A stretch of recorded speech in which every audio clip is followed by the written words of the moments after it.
You have said some unfavorable things about Hillary Clinton. You're not a fan of hers. This morning, the New York Times reports that Joe Biden might be thinking about getting into the race. Rate him as a vice president for us.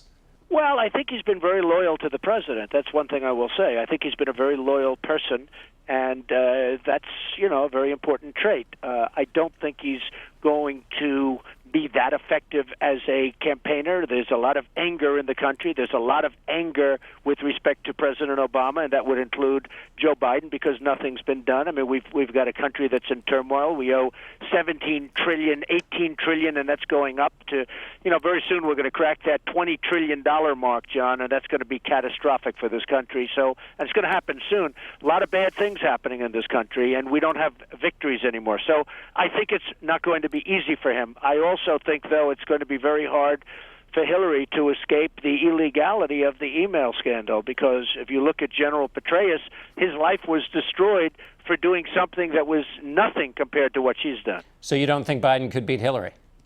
I think that Biden would have a good chance of beating her now. I don't think he could have beaten her 6 months ago or even 3 months ago. I think the email scandal is going to be a devastating blow for Hillary. If you have an honorable prosecutor, which we'll see whether or not that happens because they're all Democrats, but if there's an honorable prosecution, that would mean that she's in big trouble. Because, again, you look at General Petraeus, a wonderful man, they destroyed him. He was destroyed over something far less and similar, but far less than what she's done. So I think she's got some very big problems, and you look at her poll numbers, they're coming down like a crashing rocket. Let me ask you a question about a quote from your book, Art of the Deal, which you mention now and again.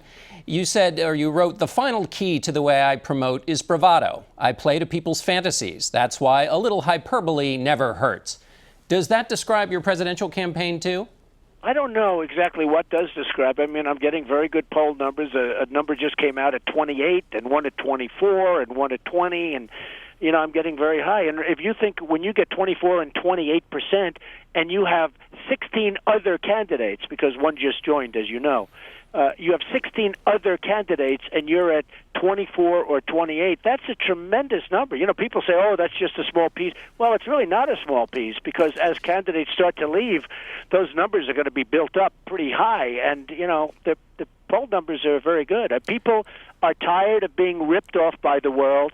They're tired of seeing incompetent leadership. And, I do a good job. I built a great company. I do a good job, whatever I do.